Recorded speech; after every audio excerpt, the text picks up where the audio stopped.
Bruce, you must have something really good too. Of course I do. It's Bruce Danielson, and I guess I'm here to entertain you too.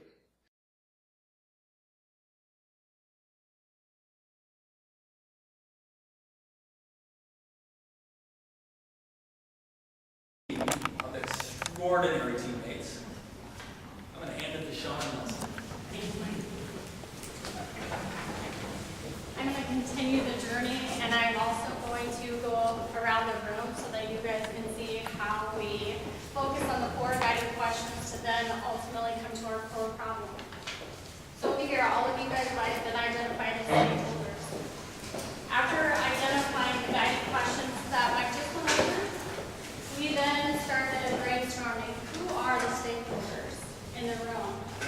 Employees, schools, hospitals. We then mapped each one of the stakeholders from low influence to high influence, high interest to low interest. And from there, we were able to then group each one of the stakeholders into 4 sections.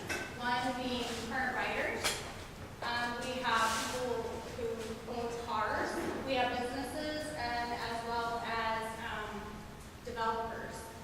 From there, each of the 4 team members decided where they're going to focus the next month and a half on developing more answers to these 4 guiding questions by meeting with stakeholders, conducting interviews, riding on the buses, and hitting all of the routes.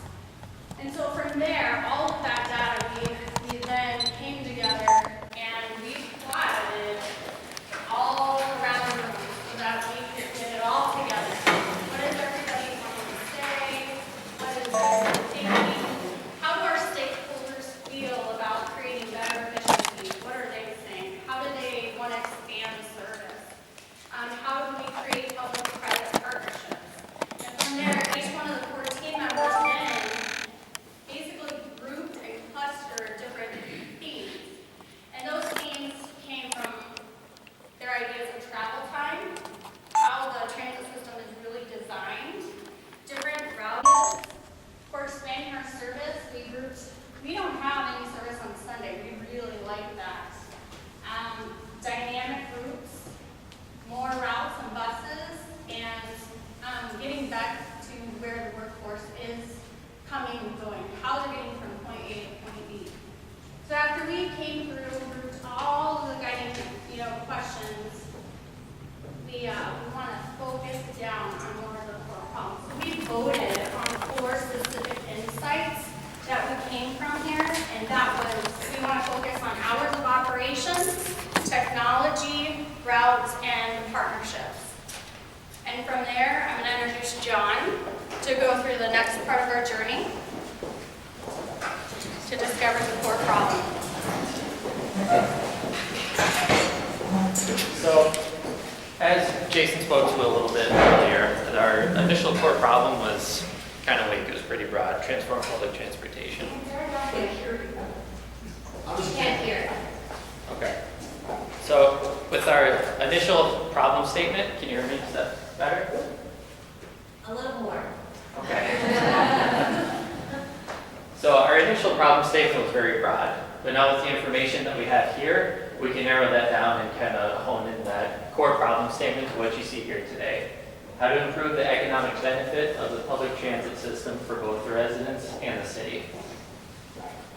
When we talk about economic benefit, we're not just talking about dollars and cents here. It's providing a service that benefits the residents of the community. It's giving them something that they want to use, and it's also giving them something that's sustainable. With the problem statement set for now, it was time to engage our residents again. We invited 40 residents from the community out to host an ideation session here in this room.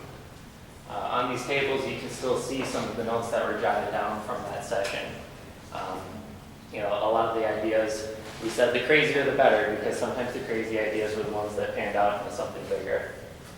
So each table was given a scenario. They had some time to brainstorm that scenario and come up with ideas for it. They then compiled those all into these 2 lists over here, and they were able to vote on the ideas that they thought were most beneficial. And then from there, we took those ones with the highest votes And then we performed another round of ideation. And again, voted on those ideas as well. So once those ideas were voted on, we took the top 6 of the most voted on ideas, and this is the list that you see over here. So we have artificial intelligence and analytics. So this could be anything from location-based alerts, geofencing, target advertising, things like that. On-demand information on buses. So whether that's a mobile app that you can launch and know where buses are at all times, or GPS on the buses, things like that. Business partnerships. So some of the ideas that were brought forth here were like the Avera McKinnon Heart Hospital. Currently, there's no routes that go anywhere near that location. Could there be some type of partnership to where we run a custom route at certain times of the day to help those employees commute back and forth to work? Another suggestion that was brought up was maybe not create a whole other route, but extend an existing route later into the night to help support those second shift workers who are probably getting ready to go to work now. Employer incentive programs. So this one you can kind of think about like a gym membership incentive program through your employer. So you ride the bus, go to the gym certain days at times, you get a credit. Treat transit like infrastructure.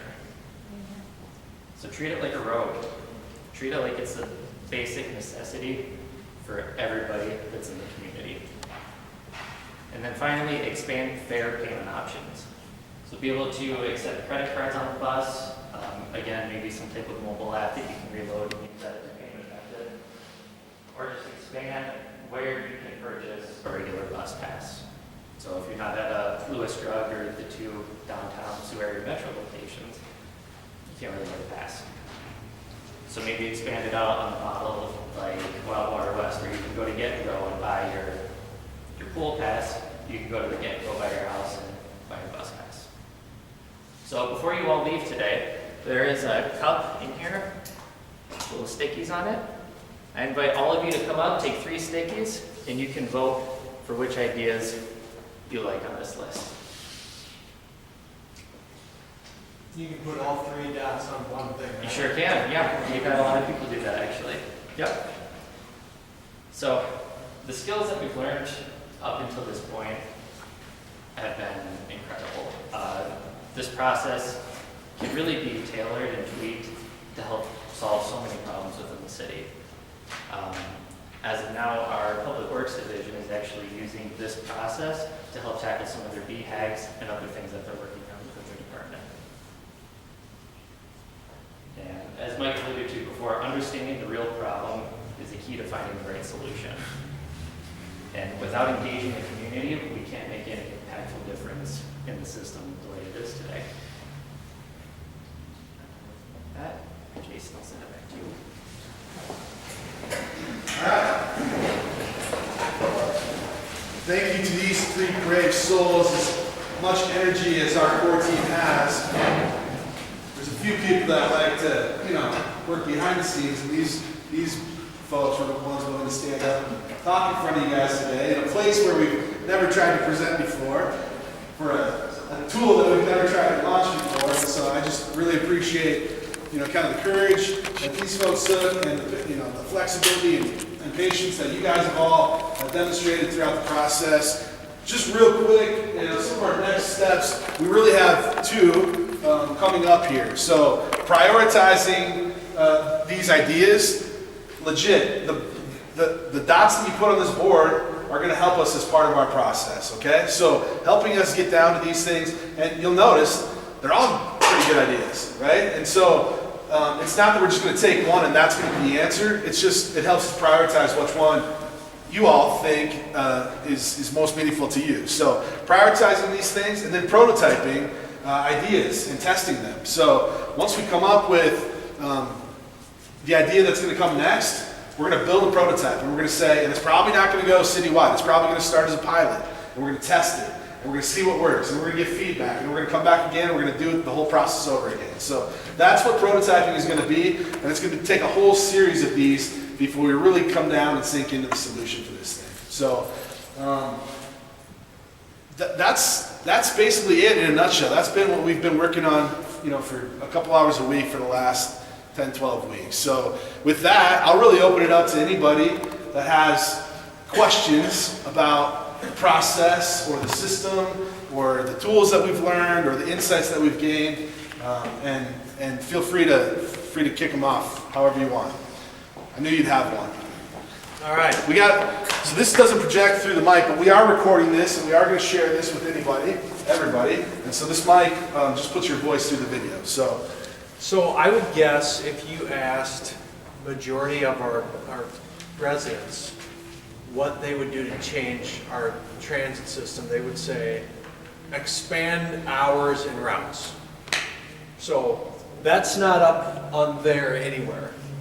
So walk us through that, because I know that came up, and like through the basketball going through the snake, where that ended up, does that live in there somewhere, or talk to me about that?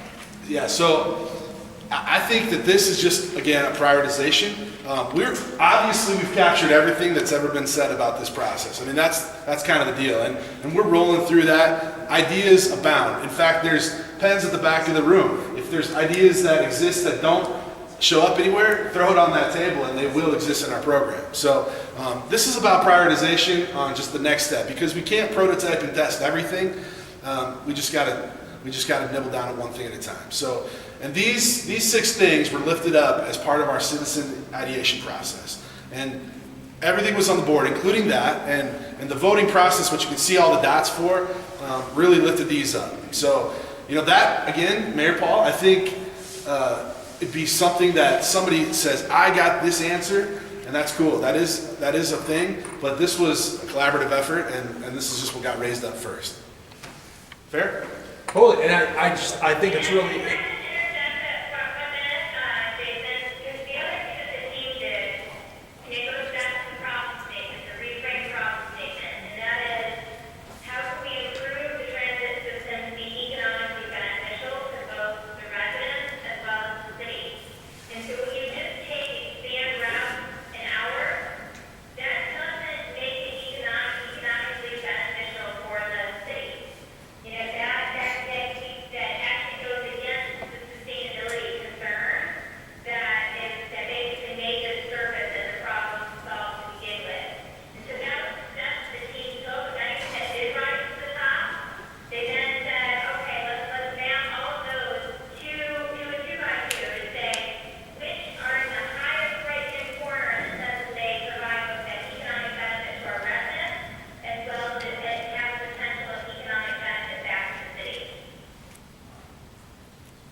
Good question. Anybody else?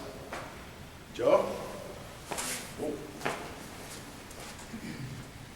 So building on both of those points, one thing I know about transit is there's a dichotomy there. You need to choose between, well, you don't need to choose, but at one end of the spectrum you have coverage. You can provide great coverage for the city, or you can try to increase ridership. The two often are in conflict for one another. So how is this team going to wrestle with that dichotomy as you move forward? Anybody else want to take that one? I'm not saying it's because I don't want to give every answer here, but as a core team, anybody else want to comment on that? Go ahead. So I think what Joe's trying to go. Yeah, talking to the mic. Just come up front so people can see you too. Yeah. So I think what Joe's trying to get at is, there's times that you're looking at trying to create huge amounts of coverage for the entire city, but in a lot of cases, you're not getting to the areas of the community that are going to have the most need for it. Yes. And in a lot of cases, that could be done and helped with just looking at additional frequency on some of our routes and better direct routes, and we looked at that in some cases. So I think that's things that the core team will continue to look at. Where are those areas?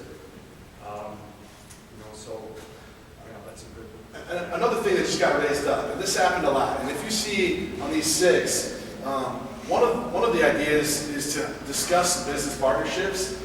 I think a preconceived notion might be that a bus has to go to every single corner of the city.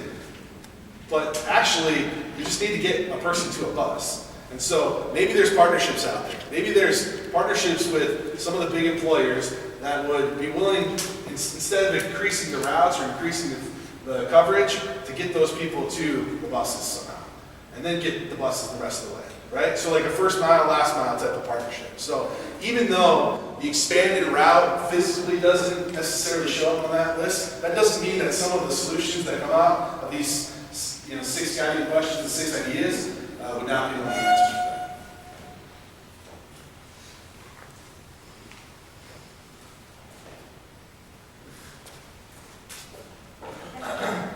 I'm Kathy Brightwell, a citizen, and I made a little note where I put what I think is one of the most crucial things about transportation here. And that is that we now know that we need to do something about our dependence on fossil fuels, and we care about the environment that we live in, and we have available for our children. And it is not the fact that it used to be power plants, but now it's transportation. It's the #1 emitter of greenhouse gases. So I think any team that's focused on transportation needs to have that as one of the top concern. How we're going to reduce our carbon emissions, how we're going to make this a clean energy future for our city. We can be a modern city with a clean energy future. But I think what that means is we can't just say our goal is economic benefit of transportation for the city.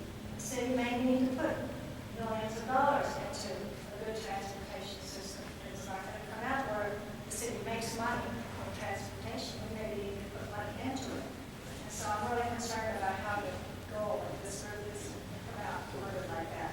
And I just think maybe some rethinking or retooling might be in order, considering the future we want to leave to our people that come after us.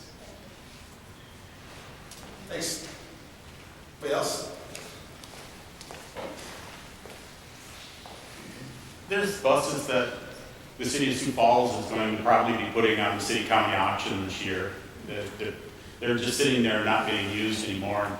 Wondered about the ability of, instead of surplusing them and selling them off, there was a suggestion here just a little bit ago about maybe doing partnerships with some of the large employers and finding a way to use those buses for that hour in the morning and hour at night, or during those schedule shifts, that they could be put on the system on a very part-time, short-term basis to see if the experiment works. And then you don't have to go out and buy any new equipment because we've already got it. Sure, they're getting end of life, but they're still usable. They're going to be sold to somebody. The engines, etc., are still there to be used. And it's something that maybe it could be put into the system and made work. So it's just a thought there, or for those rush hour periods, or like we even have this issue with the event center and not having parking. Why can't we use those buses, fix them up enough that they can be used for the large events that happen at the event center where we need parking? We already paid for them, so why not keep using them somehow? Totally. Other questions? Mostly about, yeah, go ahead. Oh, Brett, here we go. This would be a good one.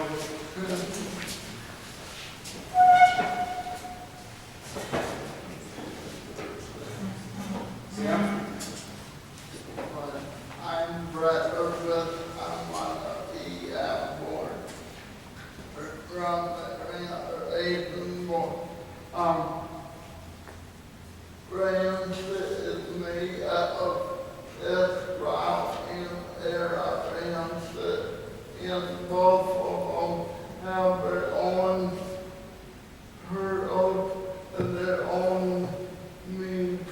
How have you speedway involved and how it differ? Let me try to recap that if I can, and just make sure I did. So basically you're saying fixed routes and paratransit both exist. And how have we considered both, right? Yeah. Who wants to take it? Sam? Sam's the only brave one here. Core team has to stay after class. It's all right. A lot of them already did. And Brett's absolutely right. Anytime that we're doing paratransit or fixed route services, we have to provide paratransit services which are parallel to fixed route. So anything that we do in expanding routes or doing anything else, we also need to consider accessible transportation also. So that's just something that we need to do, and Brett and the rest of the team have to support to keep us honest. Yep.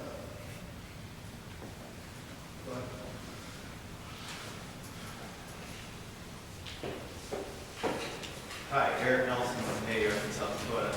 I was part of that ideation group last week, and you know, kind of like the first day of school, you kind of come in and terms, the fancy terms you're not familiar with, and what's going to happen here, and I think it was a great process to think big and get creative, and you know, and now we're talking about the halfway point.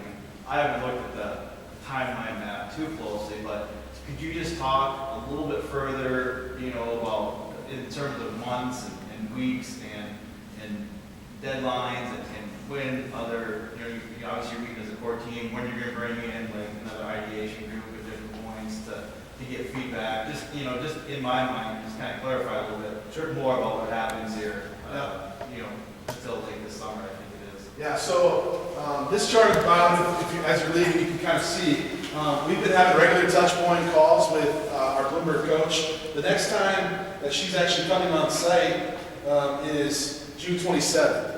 And that'll be basically the capping of this program. So that over the next 2.5 to 3 months is basically when we're hoping to wrap up the learning process and these next modules. We have a touch point call, one in May and one in early June, and then she's coming on site here in late June. So we haven't really, they didn't lay out the entire course in detail in terms of when the next ideation session or anything like that would be, but there are some scheduled touch points along the way, and we're happy to bring you back in for any of those that you're interested in.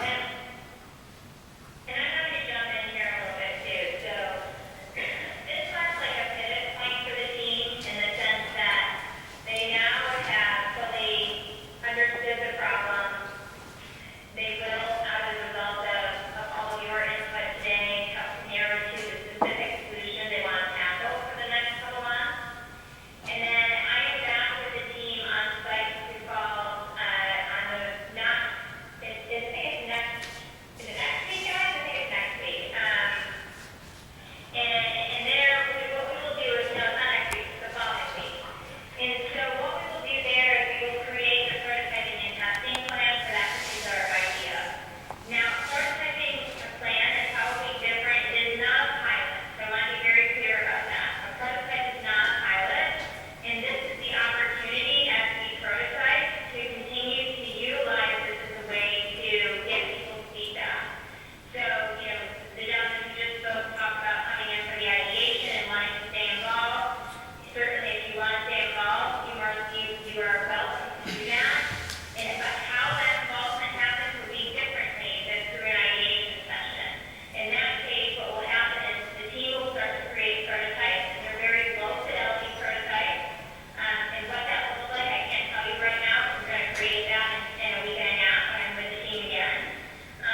get everybody out here on time. I'm just curious if any of the core team members started riding the bus more after they experienced it. Go ahead. I have not. I'll share them. These are the stories that we have. When you run into people and you know them, otherwise you wouldn't have asked the question, right? The stories are difficulty getting to the locations. It's the time of travel. It's the near the location, how near it is to where they're trying to go, or how near it is to where they're leaving from their home. You know the answer. The answer is it would be very difficult for me to do that. And so that's when we get back to the empathy and the compassion. That's what's driving it. Is that it's not just fixing transit. There are people that we're working to fix it for, so that everyone can have that freedom, that mobility, because the ability to have access to that transit is the single greatest factor in them having economic mobility as well. And that is a place that we're all coming from. So no, I haven't, but I certainly am working to try to make it so that it would be a viable option for me and for others. Very good. So we're gonna wrap this up, but that doesn't mean y'all have to go. We can stay and we can talk about anything in here. All of our core team members. I'm sorry. Yeah, make sure you drop your dots in the map, please, for us. All the core team members have a name tag like this, so you can identify us. And I just appreciate you guys so much for coming and showing interest in this thing and giving us a chance to explain our process and participating going forward. So have a great day. Thanks for coming.